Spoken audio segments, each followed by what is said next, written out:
Order! I call Secretary of State Dominic Raab to make a statement. Secretary of State. Thank you, Mr. Speaker. And with your permission, I'd like to make a statement updating the House on the latest developments with respect to China and in particular Hong Kong. As I told the House on the 1st of July, the UK wants a positive relationship with China. China has undergone an extraordinary transformation in recent decades, grounded in one of the world's ancient cultures. Not only is China the world's second largest economy, it has a huge base in tech and science.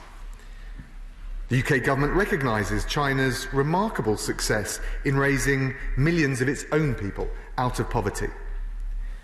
China is also the world's biggest investor in renewable technology, so it will be an essential global partner when it comes to tackling global climate change. And the Chinese people travel, study and work all over the world, making an extraordinary contribution. So, Mr. Speaker, let me be really clear about this. We want to work with China. There's enormous scope for positive, constructive engagement. There are wide-ranging opportunities from increasing trade to cooperation in tackling climate change, as I've said, in particular with a view to the COP26 summit next year, which the UK will, of course, be hosting. But as we strive for that positive relationship, we're also clear-sighted about the challenges that lie ahead. We will always protect our vital interests, including sensitive infrastructure, and we won't accept any investment that compromises our domestic or national security. Mr. Speaker, we'll be clear where we disagree, and I have been clear about our grave concerns regarding the gross human rights abuses being perpetrated against the Uyghur Muslims in Xinjiang. And, Mr. Speaker, it's precisely because we recognise China's role in the world as a fellow member of the G20, a fellow permanent member of the United Nations Security Council, that we expect China to live up to the international obligations and the international responsibilities that come with that stature. That's the positive, constructive, the mature, the reciprocal relationship that we seek with China. Striving for good cooperation, honest and clear where we have to disagree. And, Mr. Speaker, we have been clear regarding the new national security law which China has imposed on the people of Hong Kong. A clear and serious violation of the UK-China Joint Declaration, and with it a violation of China's freely assumed international obligations. On the 1st of July, I announced that we are developing a bespoke immigration route for British nationals overseas and their dependents, giving them a path to citizenship in the UK. And I can update the House that the Home Secretary will set out further details on the plans for a new bespoke immigration route for BNOs and their dependents before recess. This bespoke route will be ready by early 2021. In the meantime, the Home Secretary has already given Border Force officers the ability to grant leave to BNOs and their accompanying dependents at the UK border.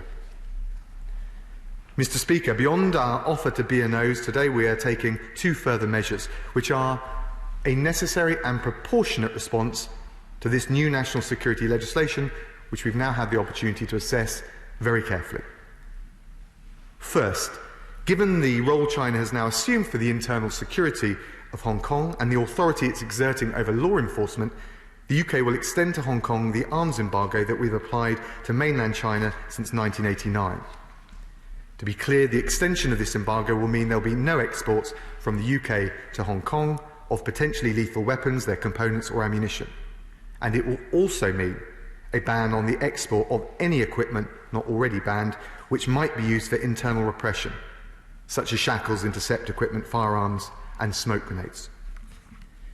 Mr. Speaker, the second measure relates to the fact that the imposition of this new national security legislation has significantly changed key assumptions underpinning our extradition treaty arrangements with Hong Kong.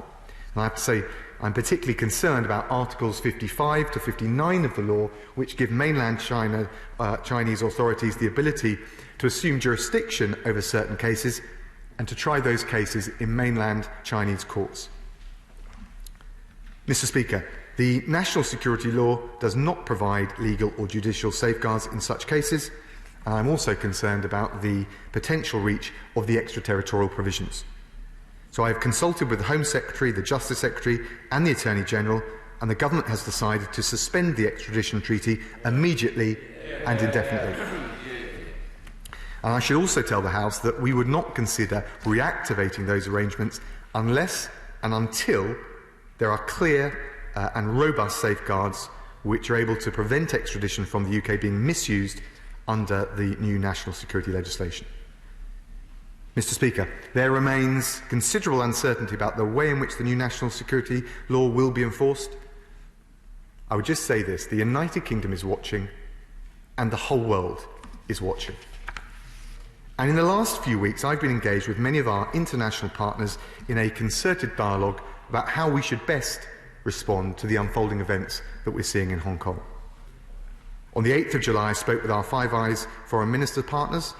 We agreed on the seriousness of China's actions and the importance of pressing Beijing to meet its international obligations.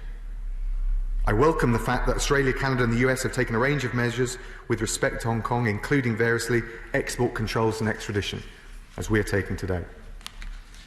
I also discussed the situation with our European partners, including Josep Borrell, the EU's High Representative for Foreign Affairs, and the UK Government also welcomes the EU announcement on the 13th of July, which sets out further proposed measures in response to the national security legislation.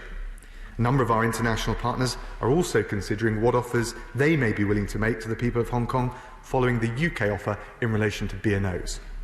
And so I can reassure the House we will continue to take a leading role in engaging and in coordinating our actions with our international partners as befits our historic commitment to the people of Hong Kong. Mr. Speaker, as I said at the outset, we want a positive relationship with China. There's a huge amount to be gained for both countries. There are many areas where we can work productively, constructively, to mutual benefit together. For our part, the UK will work hard and in good faith towards that goal.